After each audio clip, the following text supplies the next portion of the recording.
Hey guys, welcome back to JK Fishing. You may have seen our previous video where we showed you or explained to you how we created this kicker motor steering bar, which is coming real handy for us in order to steer our 9.9 Yamaha 4-stroke kicker motor off of connecting it to our Yamaha 2-stroke 150 horsepower motor on the back of our Sea Hunt here. So what we've found is in some of the wavier days out on the lake, it becomes a little bit hard to steer. We have to steer a little bit too far, and this bar is just not cutting it because it's interfering with our motor and with some of the hoses and things that we have here. So we're going to try to fabricate a new one today, reusing the same quick connect joints here that we have. Okay, and we're gonna look to make a bar that's a little bit straighter, direct, versus shaped to follow the contours of the back of the boat here. So as you can see, I'll demonstrate what our problem is. The quick connect obviously goes on quite easy here. Okay, we put this on when we're ready to go ahead and start using the trolling motor. It goes on real quick. Now as you can see, the bar is already interfering with some of the hoses here, and it hits some of the ring clamps, and sometimes it even gets in the way, and the ring clamps prevent us from steering. So as we steer one way, you're going to see the bar actually limits us with how far we can steer because it starts to hit the side of the motor.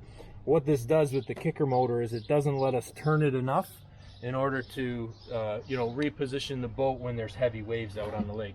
And when we turn it the other way, as you're going to see, sometimes this bar actually gets stopped by this ring clamp, and it's interfering, and probably not a good idea to have it rubbing up against some of the hoses here. So like I said, we're going to try and go direct as we can from here, from this ball joint to this one with the new bar that we're going to create. We might have a slight bend in it. We'll have to see as we make it exactly how it's going to look. All right, so we'll head into the shop. We're actually going to walk you through this one and show you how we're going to add threads onto the bar and explain all the different equipment we're using. Okay guys, we're back here in the shop now at the workbench, and I'm just going to show you a couple of the things here with the steering bar. We're reusing the parts that we had on our previous one, and to be honest, we can always swap these from one bar to the next. These are from Panther Marine. These are the quick disconnect ball joints, and they have a threaded side that just screws onto the end of your steering bar once you put a thread on there. Okay, these are about 30 bucks for the pair, 30 or 40 bucks I think in Canadian. You can get them on Amazon. We'll have a link in the description or in the white eye in the video. So we're going to reuse these. We've got some nuts here that will go on as well to put those firm on the bar. The other piece, what we had to purchase now, which is the same one that I bought last time, is a 3/8 inch cold steel rolled bar. Okay, it's really stiff and strong.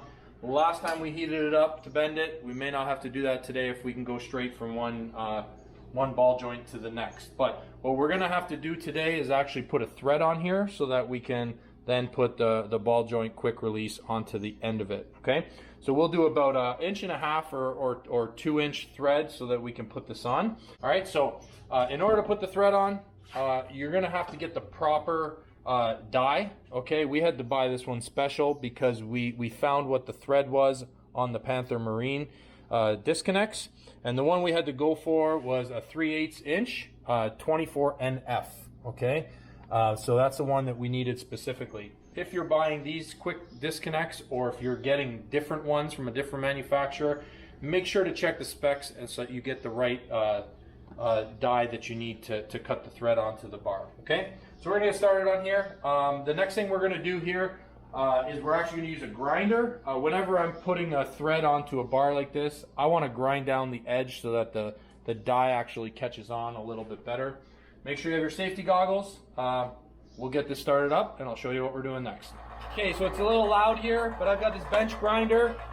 What we're gonna do is we're gonna very gently, we're gonna just get a nice tapered edge here on the bar so that we can put our first threaded end onto it. Okay, it doesn't have to be huge. I'm turning the bar as I'm putting the tapered edge on. That should be good enough. We should be ready to start now. Okay, so now that we've got our nice tapered edge, we're going to take the die here. I've fastened the bar into the bench vise to keep it from moving, to keep it from twisting. It's going to be hard to cut this into the steel, so you want to make sure you've got something to hold the bar still so that it's not going to move too much. Now when we're using this tap here, or sorry, this die, you're going to see there's a little tapered edge. This is the side that goes on first, okay? And that's why we put the tapered edge on the bar, so that it can catch on.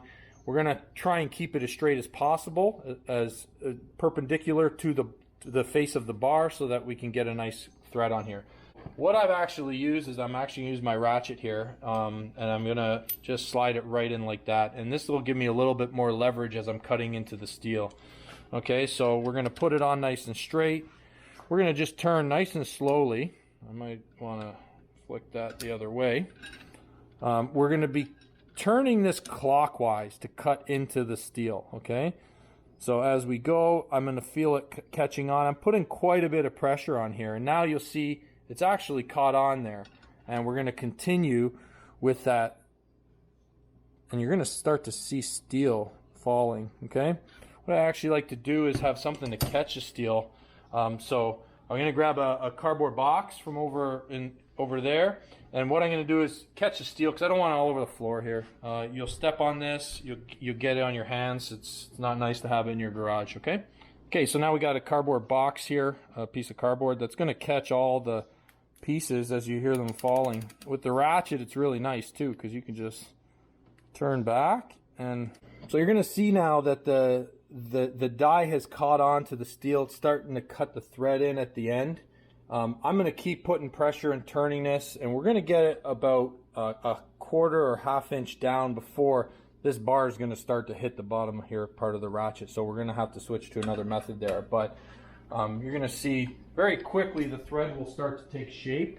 And once you get it going, it actually becomes a little bit easier, because the die stays in the thread and continues to go deeper and deeper further down the bar. Not use these. I'm actually going to use my adjustable wrench here. And now I can just continue to turn it around. So I think we're pretty good. The length of the thread, it's roughly what we had on the last one. Maybe a little shorter, but we had way too much last time. So I think we're good. Now we're going to take this off. And as we go in reverse, should come off pretty smooth, because it's going to just follow the thread all the way. And this actually going in reverse actually cleans up the thread a little bit. So if you have any spots that aren't super smooth, this will smooth those out for us. Once we get this off, we're going to go put this over on the boat. We're going to connect on one end, and we're going to see where we need to cut this bar in order to make it the perfect custom length for us. Now, what you can do, guys, is you can get these steering bars that adjust on their own. They have almost like a piston in there or so on, and they expand or collapse based on how long they need to be. Not us. We want it to be the perfect length for us. So once we have the thread there, we're going to attach one end of this. First we put on the nut, which is going to lock the quick release ball joint connector here in place. You should get almost to the bottom of it so that it doesn't go any further, and then we're just going to tighten it up there with our thumb. You don't have to go super tight there. Probably won't loosen up. All right, so as you guys can see, we've built our own little mount here for the kicker motor. We actually just got these two pieces of aluminum at Home Depot and drilled the right size holes in it. These are actually brackets for decking material. I wasn't really happy with the ones I got. They were a little bit too thin and they were bending, so I doubled it up and made them both made it a lot stronger so it doesn't bend up and down. We have seen at times when it gets really hard to steer, or when we forget sometimes to release the motor steering here, the lock. Sometimes we'll pull it and it will bend. So make sure it's nice and strong here, and you know, it's not going to bend around too much. So what our goal here is we're going to actually, Johnny, can you connect that over there? onto the main motor where we've got a ball joint. Okay, that one was actually on the boat when we bought this. And as you can see now, we can go pretty much straight right at this motor, right? Now, the risk here is now we're going to be hitting the other motor there. If you know, this motor, the kicker motor's up higher, then we might hit that motor. We might need to do something about that. So as you guys can see, once we've trimmed up the main motor, it actually gives us even more clearance with, you know, for the bar underneath between that and the mount on the back of the boat here. So I think this is going to work. I think we're going to be able to go straight at it. We're not going to have to put any bends in this bar, and it should be good. Now, the important thing here, guys, is to measure this the right length. If you don't measure this the right length, and it's, let's say it's short by a few inches, then that means your main motor is going to have to be turned a little bit for this one to be straight. What that causes is the main motor to act like a rudder, and it's going to mean that it's going to be steering you or pushing you in the wrong direction when you're trying to use the kicker motor to steer. So what we're going to do is we're going to mark this just with a pencil here.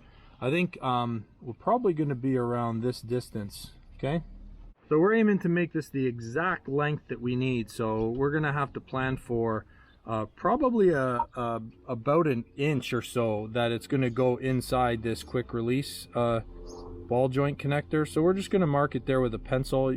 Sharpie works even better. I couldn't find one, so that's the mark. No, ignore this one here that I marked earlier. That's where we're going to want to cut this and then put a thread onto this bar. Okay, back to the shop.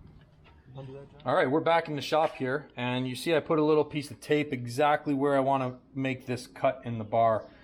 So we had a 5-foot bar. It looks like we're going to save about 2 feet of it. Probably useless unless another project comes up. So I have a normal saw here for cutting steel, and what we're going to do is just start going nice and slow. Again, we have it in the bench vise to keep it from moving. Disclaimer again, I'm not a professional at this, so once you get it going and you find that this happens pretty fast. Again, you're going to have steel falling down here, so it's good to have something underneath to catch it. Perfect. Now I'd suggest wearing safety glasses whenever you're doing stuff like this. I know I don't have them on now, but I will use them for the grinder. The last thing you want to do is get a small piece of steel stuck in your eye. It's very dangerous, especially if you ever go for an x-ray and don't know it's there.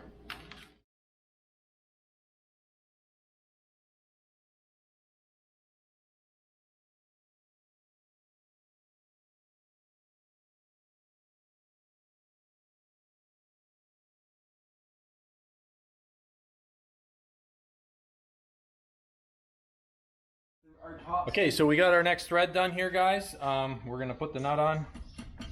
Should go on nice and smooth, fresh cut thread. It's beautiful.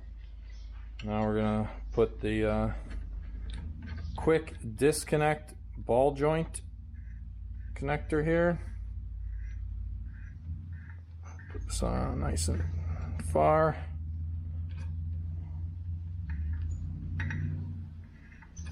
Can put these on pretty far, doesn't need to be too much. All right, now we're gonna just make sure that we got them lined up. So they should basically be, one is gonna be facing up, one's gonna be facing down for connecting to our 2 motors. So that one's in place already, so let's adjust this one. All right, so here we go. We're gonna make sure that this is a good fit. We're gonna stick it on here, and we're gonna stick it on at the main motor. And let's make sure it goes together. Perfect. So you see we made it the perfect length. Both motors are steering straight. We're going to test the wheel now, Johnny. Give it a couple cranks left and right. Okay, guys, so this project was a more of a success than the last one. Still not perfect. There's some things we might do a little different. Maybe we'll bring out another video. But for the most part, we got more range of motion. The bar's not bending as much because it's straight. We don't have any bends in it, so there's not much flex. It's working pretty good. Motor needs to be trimmed down, the main motor, for this to fit nicely underneath between the motor and the mount. But otherwise, I'm pretty happy with this. Looking forward to using it next time we're out on the water. So thanks for joining us over here at JK Fishing. We'll see you next time.